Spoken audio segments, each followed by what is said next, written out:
Good morning, my dear students. I am Dr. Subhadra Das from University of Engineering and Management, Kolkata.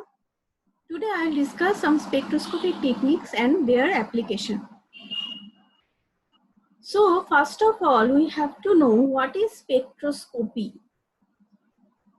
Now, here comes a new term called electromagnetic radiation. What is electromagnetic radiation? Plus, electromagnetic example of electromagnetic radiation is like visible light, like gamma rays, like X-rays. All terms are known to you already. These are the kind of electromagnetic radiation. Now, electromagnetic radiation consists of discrete package of energy that are called photons. So atoms and molecules may absorb electromagnetic radiation or they may emit electromagnetic radiation. Now, what is the definition of spectra? The pattern of absorption or emission are called spectra. And the field of spectroscopy is concerned with the interpretation of this spectrum in terms of atomic or molecular structure. Now, from the term you can understand electromagnetic radiation. There are two components. One is coming electro, one is coming magnetic.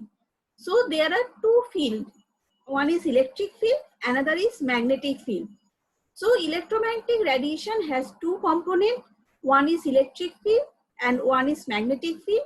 And please remember, both are resides at perpendicular to each other. And at a given point of space, the space experiences a periodic disturbance in electric and magnetic field as the wave passes by. Now, what is the difference between this electromagnetic wave and some other wave like sound wave? Sound wave needs some medium to propagate, but electromagnetic radiation needs vacuum. Through vacuum, it may propagate. Now, as we discuss like the wave nature of the light, there are few terms that you have to understand. First one is amplitude. What is amplitude? Height of the wave's electric vector. Like this to this point, this is the amplitude of this wave. Next comes wavelength. Wavelength represented as distance from peak to peak. This peak and this peak are in the same phase. See, not this point to this point, not peak to trough, but from this point to this point is called the wavelength. Now, next comes the term frequency. What is frequency? Number of complete oscillations that the waves makes in each second is called frequency. Hertz is the unit of frequency and megahertz means 10 to the power 6 hertz. Now, there are some fundamental equations that exist in spectrophotometric analysis. Like we all know from Planck-Einstein equation, E is equal to h nu, right? What is E? E is the energy of the light, h is the Planck's constant, and nu is the frequency of the light. Now, C is equal to again nu lambda. C is the velocity of the light, right? C is equal to nu into lambda. Lambda is our wavelength and nu is frequency. So nu is equal to C by lambda. So if in this equation, in place of nu, you are replacing by C by lambda, what you are getting? E is equal to hc by lambda. Now 1 by lambda is called wave number. So hc nu bar is energy expression in terms of wave number. Please remember these 2 points.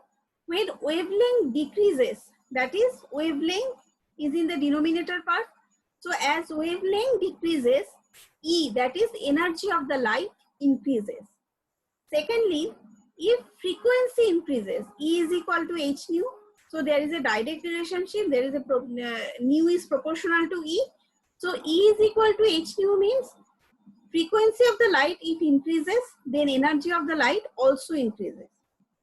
Now, this is the total scenario of electromagnetic spectrum. That is, electromagnetic spectrum can be divided in different divisions. First one is gamma rays, then X-rays, then UV visible region, then infrared, then microwave, then radio wave, right? See, if you are checking the wavelength region, see, wavelength is gradually increasing, right? It is 10 to the power minus 11 meter lambda, and this is 10 to the power 3. So, wavelength is gradually increases. See, at the same time, frequency is gradually decreasing from 10 to the power 19 hertz to it is decreasing to 10 to the power 5 hertz. So, as wavelength increases, frequency decreases, and these are the various regions which are our point of interest. Now, there are different reasons why we are getting this kind of electromagnetic radiation.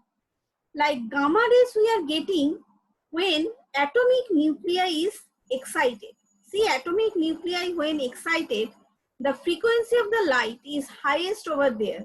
That means E is equal to h nu. Nu is highest, that means energy is highest in case of gamma rays, but wavelength is lowest. Now, for inner electronic transition, the electron resides in the inner part of the atom. You need good amount of energy to excite that kind of electron, right? So, you need a frequency of electromagnetic radiation that is of higher range, and wavelength is of the lesser range. Now, UV and visible region comes from the outer electronic transition. You need somehow lesser energy than the transition of inner electronic transition in case of outer electronic transition. So, UV visible region are of in the lower energy region than the X-rays and gamma rays. So, this is your frequency region, this is your wavelength region. Now, coming to the infrared region. How we are getting infrared region? From molecular vibration. So, these are the corresponding frequency and wavelength region.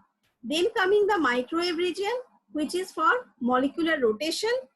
Because of molecular rotation, we are getting microwave region, and for nuclear magnetic resonance, we are getting radio wave. So here I have tabulated the whole electromagnetic radiation in terms of radiation, in terms of wavelength range, in terms of transition. So I have already explained. Please remember the wavelength range of different electromagnetic radiation spectra and the cause of the electromagnetic radiation, because why this is happening.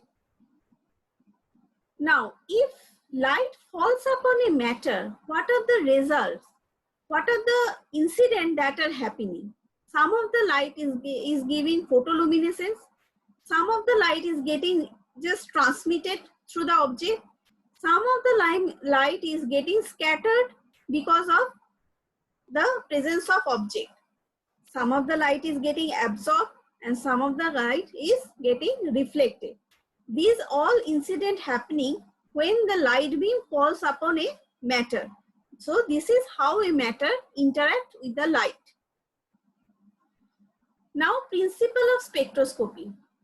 In my first slide, I told you that spectrum is nothing but a graph of intensity of absorbed or emitted radiation by the sample versus frequency or wavelength. See, here absorption is plotted with respect to wavelength. X-axis is your wavelength and absorption is your y-axis.